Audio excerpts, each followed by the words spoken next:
As teachers, we are expected to educate our students on the values of honesty so that our students may act in ways consistent with it. But to what extent do we, as teachers, demonstrate and reinforce honesty throughout our own practices? We expect this moral to permeate all interactions and experiences throughout the classroom.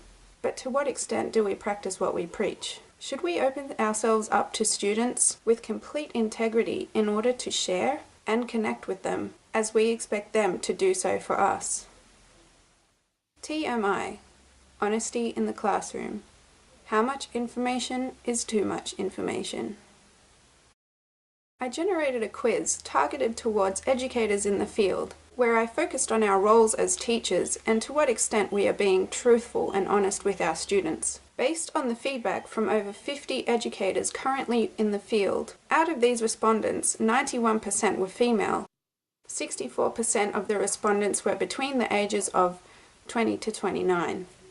The participants included a variety of educators currently within the field, including classroom teachers, pre-service teachers, CRTs or teachers' aides, as well as specialist teachers, for example, professionals working within the fields of literacy intervention and other programs as such. These participants were evenly spread, beginning at the prep foundation level all the way up to grade 6, with some indicating that they work with multi-age levels of children or otherwise high school levels.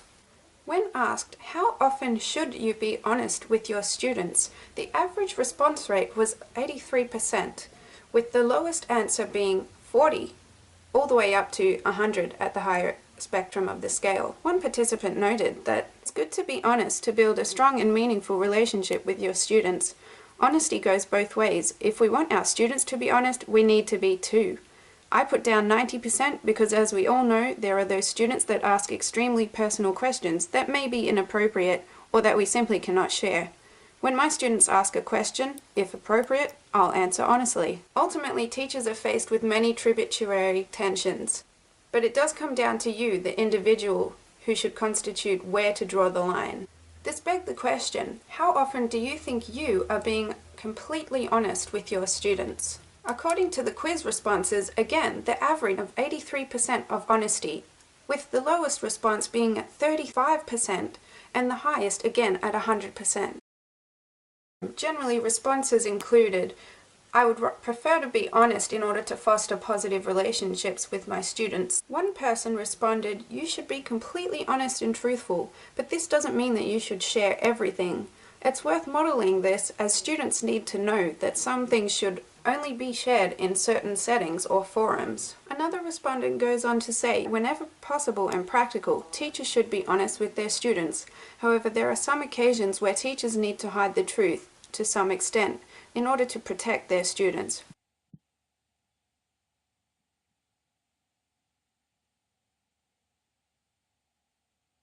We do have a duty of care, and that's where our honesty reaches a certain boundary.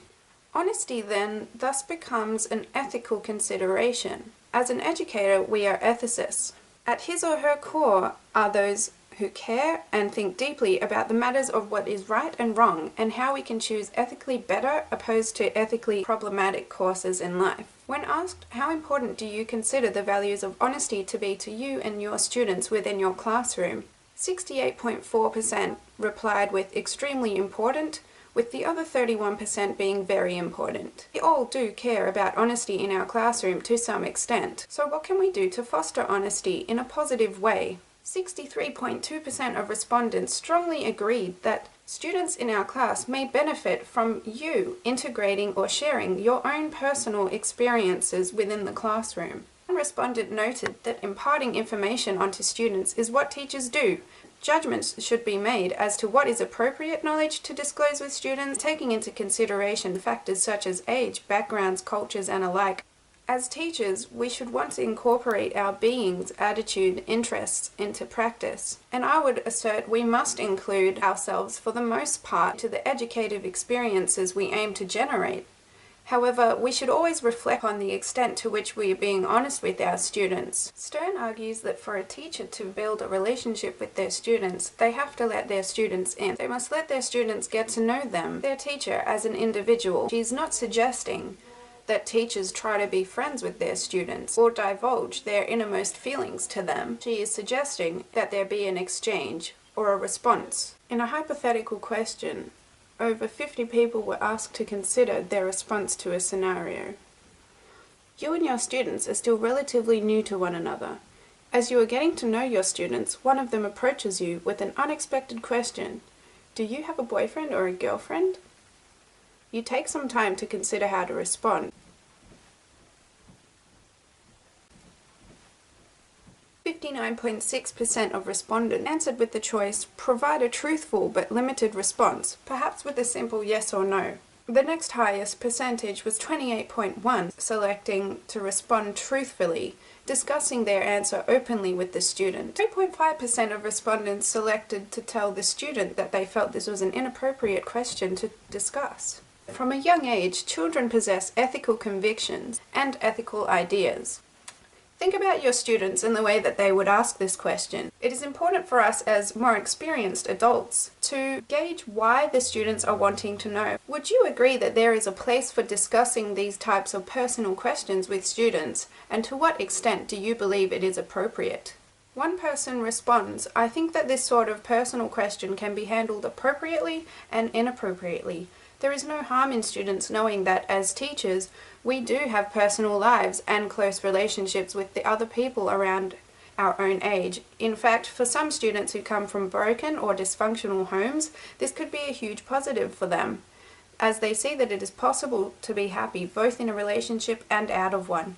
However, it is not appropriate to discuss or hint at any intimate details of our private relationships. In response to the first scenario, it comes down to how well we know our students and what we believe would benefit them to know, taking into consideration the various variables surrounding the question. Hargraves and Fullen argue that expressing yourself in teaching and being driven by your passions can be a very good thing, but it can also lead to self-indulgent narcissism that gives teachers pleasure and entertains their students, but doesn't necessarily secure effective results.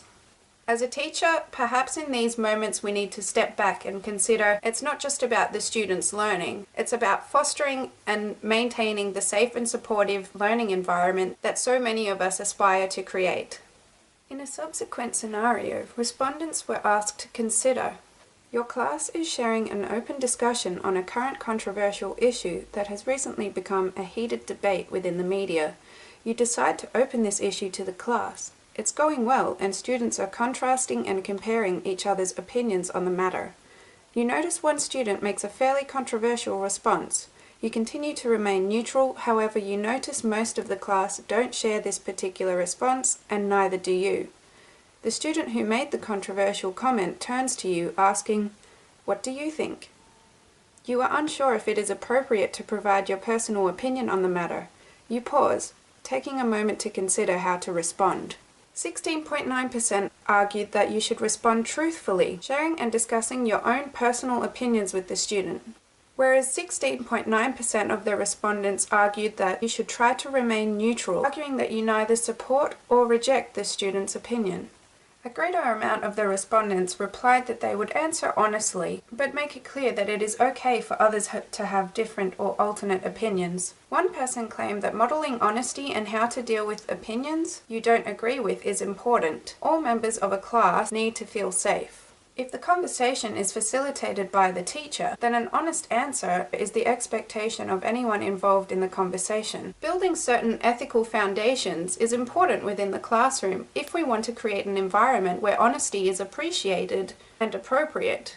These foundations, found in basic human rights, allow us to make basic assessments of what is right and what is wrong. One teacher stated that they are mindful of the fact that most opinions come from either the media, friends, or parents, so they use opinions as a teaching opportunity. Everyone has the right to their opinion, but in this age it is easy to make ourselves more informed about issues. Great opportunities rise to looking at issues from other perspectives and planting the seeds of curiosity and knowledge. And this would be a great opportunity to discuss with the class that everybody is different, and it is okay to have a differing belief as long as you can justify it. In a corresponding question, Teachers were asked, have you ever had to deal with a similar scenario, and what would you suggest to a graduate or newer teacher facing these sorts of situations? One educator sympathized, you have to be honest, open, and age-appropriate, and set the boundaries for the discussion first. Go with your gut instinct. But be wary, you should always ensure to create a safe and supportive environment for your students. Know your limitations, and seek advice from others when you're unsure of how best to proceed. Once you feel uncomfortable within any situation, it is advisable to request the phone a friend option. So make sure that if you are unsure, you take a time out and consolidate. One person claims that honesty is always easier at a later date to reflect on words said. Fundamentally, honesty comes down to a consideration of this. What are the intentions of the inquisitor? What are the intentions or consequences of our response? And what is the educative or ethical value of our answer?